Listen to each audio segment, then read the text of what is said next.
CMMS Radio talks about all things CMMS, computerized maintenance management software, focused on maintenance management. It's the people, the process, and the culture that make your CMMS journey a success. Welcome back to CMMS Radio. We are here at the Mainstream UK Summit. It's the first one ever. That's by the Mainstream community. And my friends at Ultimo told me they were going to be here, and they said, you have got to talk to Adam Davies. He's with Ultimo, and we're just going to have a nice little conversation about a bunch of maintenance and reliability and CMMS, EAM type stuff. So, sounds good. Adam, welcome to CMMS Radio. Nice to have me, Greg. How you doing? Doing good, man. This is really interesting being in the UK for the first time. Birmingham. We're at the Millennium Point, which is an incredible venue, and one of my favorite things about it is next door there's a science center, and it basically shows, with all this equipment, the birth of the Industrial Revolution here in the UK. So for me, that was fascinating. We did an event there last night. I don't know if you got to partake in that. I did, unfortunately, and after hearing all the feedback about it this morning, today's session, I was pretty gutted I didn't go, actually. It was pretty fun. It was packed, so you had to kind of, depend which spot you go to. You walk around, you take some pictures, talk about what you're looking at. You get a guy like Christopher Idhammer. Yeah, a lot of people know who he is, and he's explaining something to me, and he goes, and I'll just leave it at that, because he could have gone down the engineering trail, and he's teaching me about turbine blades and why they start progressively smaller and get bigger. But let's switch it to you and Ultimo. So, first of all, I don't know much of your background about how you got into the space in the first place and how long you've been with Ultimo. Can you give us a little background on that? Yeah, sure. So I've been doing this type of job now or role for about 9 years or so, close to 10 years. Historically in the SaaS background, but more sort of field service that led into the asset world as well. That was about 3 years ago now. I stopped doing that, and that's when I moved into Ultimo, into the enterprise asset management space. Lots of synergies in the sense of from an asset world perspective into the EAM world. And I spent the time here the last 3 years working with our existing client base and bringing on new clients as well in lots of different spaces, from obviously the obvious one with manufacturing, logistics and healthcare as well. So you cover both of those markets now? Yeah, we've got customers, because we've got such a configurable solution. We do work in lots of different sectors, and we can fine-tune it specific sectors to meet to help them overcome their challenges and problems. But obviously today we're talking about manufacturing and really in this space. Have you yourself spent time in manufacturing environments or any maintenance environments to actually see it in action or do any of the work? Yeah, so we do. We go to site visits and we see how our clients are working. So normally before they're using Ultimo, and we'll see what challenges they've got, how a system they might be using isn't really supporting their processes and where they want to get to. So we spend time with them on site there, and then we obviously, if they want to use Ultimo, deploy the solution and help overcome them. Personally myself, if I can understand what you're asking around actually me spending time on site, I've not been in the engineering role, so to speak, but I have obviously learned a lot over the years in this sector. Yeah, I can relate to that, because as you deal with more clients and you get to go on site, you pick up things here and there, and you get to ask some people questions that might be simple, that they can kind of color them in and fill you in on what it is. And as you help with onboarding and deployments, or you hear from a customer afterwards, find out what they're doing, it starts to make sense. That can happen with enough exposure. I think we can build people that are relatively green to kind of get them kind of walking the walk and talking the talk. I do think it's important to spend time in the environments. We've got to have a lot of conversations with maintenance people. I love to do that. Yeah, absolutely. Do you have any kind of common things that you tend to run into of late when you're working with clients that they're struggling with, aside from having a system that's not working well for them? Are there other things that they bring up that they're trying to solve for, and then you have to figure out how your solution can do that?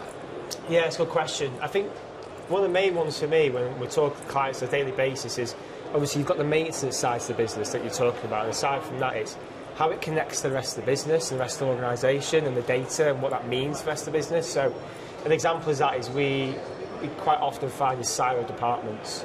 So we could talk around the operations side with the guys on the shop floor, or perhaps health and safety, with the health and safety teams having a bit of a disconnect to the maintenance systems, what the maintenance guys are doing. So as an example now, we're bringing out AI tools to help raise incidents that might occur from reactive work in the maintenance side, or also making sure your permit processes are integrated to what the engineering teams are doing as well. Are you privy to how they develop that part of it when it comes to leveraging and bringing in the AI function into the Ultimo platform, or do you get taught about it after they've started to release it? Are you talking from our product release sessions? Yeah. Or from... So are you ever in on those before they come out, or learn about how they were built, how they're making their decisions, what kind of data they're using? So from the customer's point, are we part of that conversation? Sorry. Both. Both. Yeah. So within Ultimo, we're investing really heavily now from a product perspective into AI, and it's kind of all around. It's the main focus of our product roadmap. So internally, we're really driven to make sure we've got the best sort of AI-driven EAM solution out there. So it's communicated quite widely across the business what our goals are in that sense. So we know what we're trying to get to. We've got the idea of agentic AI in our system now. Whereas when we're speaking to the clients, what's really important for us is to understand what they understand as AI, because it's a buzzword really, isn't it? And yeah. So some people, it's kind of what actually does it mean. So we try to understand first and foremost, well, what we've got at the moment on our roadmap and where we're going to get to, how that benefits the client, and if it does, and if that is an AI piece, we understand how we can fit it into their workflow and process to offer real value of Ultimo. So with your particular role now, you do account management and also sometimes bring on new clients? Both. And when you're doing the account management function, we'll call it, do you get to have lots of conversations with the same clients over and over about where they're having successes or where they're having struggles? And if so, on struggles, are you allowed to, can you share either some struggles and or some successes that they tend to give back to you when they're in a call with you or reporting back? So I guess one of them is, it's not so much a struggle, but it's probably a lack of education, is where we're taking our product with AI, as an example. So they're asking me questions, how can we start adopting these new features? So again, to help sort of propel their workflows even more so with the help of AI. So an example of that is bringing in instant reporting, as I mentioned earlier, or making sure when they're raising work orders or reactive jobs, they're capturing the right information. Because that leads back to one issue, which might be, we've got this great system in place and our users are adopting to it, and they're using it as part of their wider process, but we need more information out of them. So it could be when there is a fault, let's say, they're not capturing the right information to then correctly diagnose it later on down the line.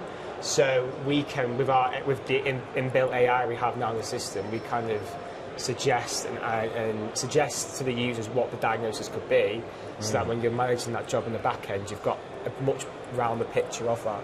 Does the client, and I'm not sure if you know this, that might be more of like the deployment and integration team, but does the client have the ability to tell their system what they want it to look at to make those recommendations, or does it pull from like the internet or something like that?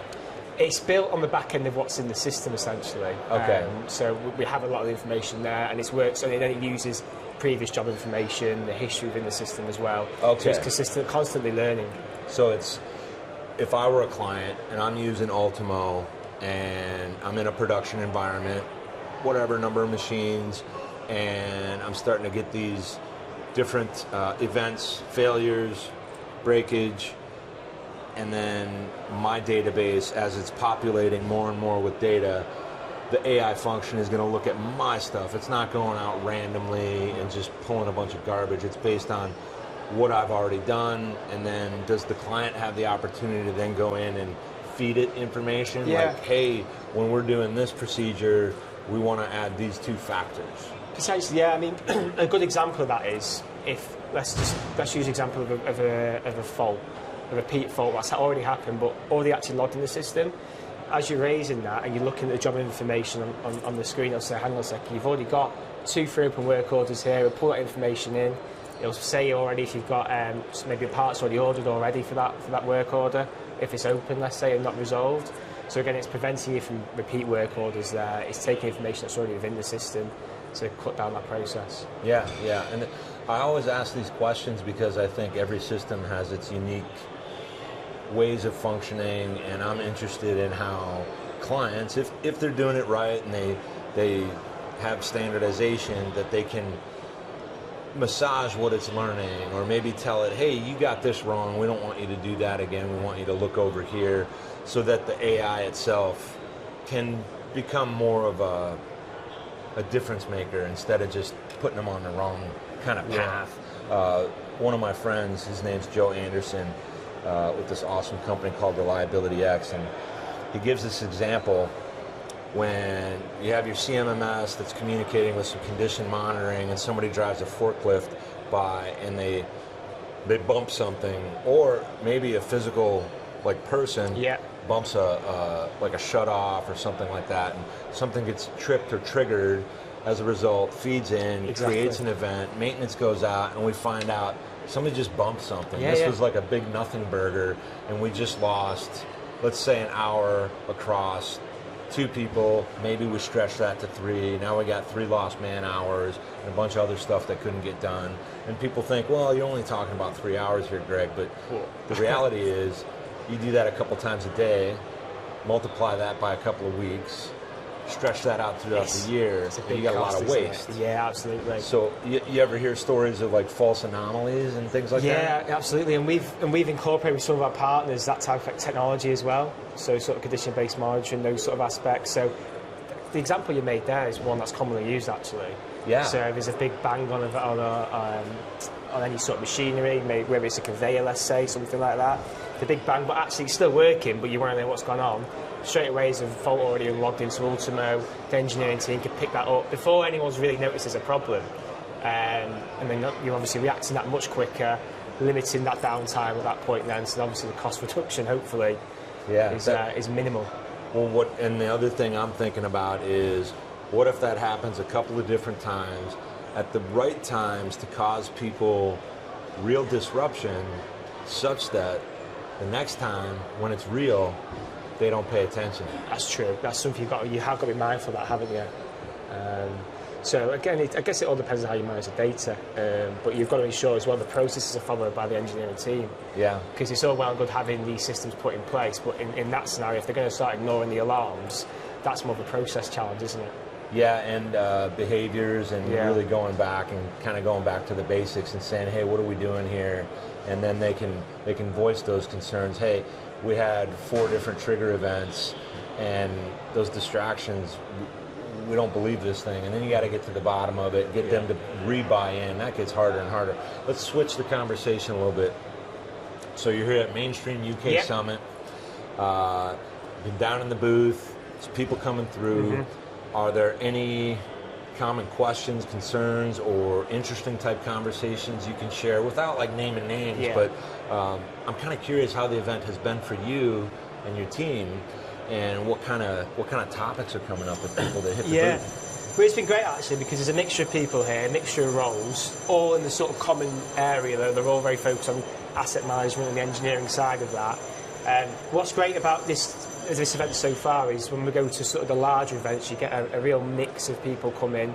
Some may be more interested than others. Whereas here, you've got it's very specialist. You've got the experts in the room, and we're having lots of discussions around, like you said, the challenges they're facing or how to overcome them.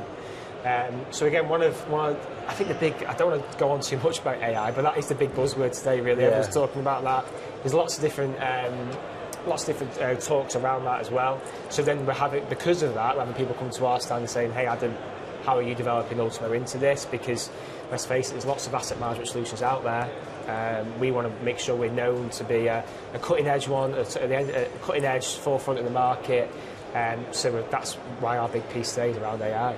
Yeah, and I think this particular conference has more leadership.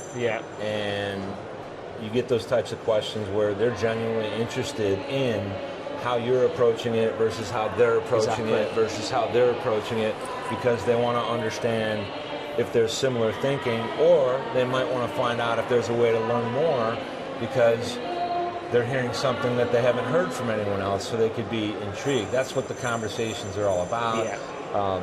Sure, we get leads and opportunities, but we also get these nice conversations where you might connect again later, and that could lead to some good things one way or another.